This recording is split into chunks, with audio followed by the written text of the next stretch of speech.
Kita ke kasus lain, saudara. Polisi dari Polresta Banjarmasin menangkap sejumlah orang yang diduga preman yang memalak sopir truk yang akan membeli BBM bersubsidi.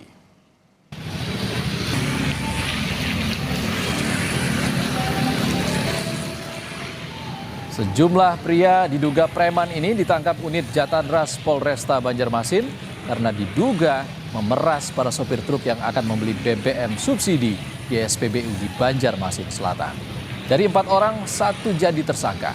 Sebelumnya polisi juga meringkus 3 pelaku yang beraksi di kawasan SPBU di Jalan Pangeran Hidayatullah, Banjarmasin Timur.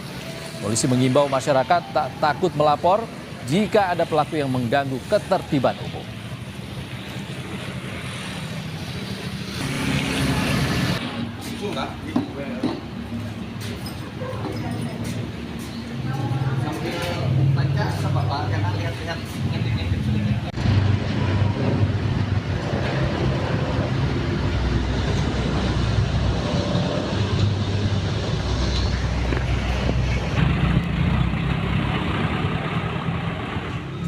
Alasan dia untuk parkir dan untuk agar dapat mengisi di SPBU tersebut.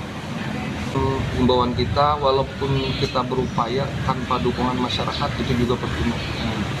Mudah-mudahan dengan adanya ini pihak semua yang terkait, contohnya supir, jangan takut untuk melapor agar kita bisa menangani masalah ini bersama-sama.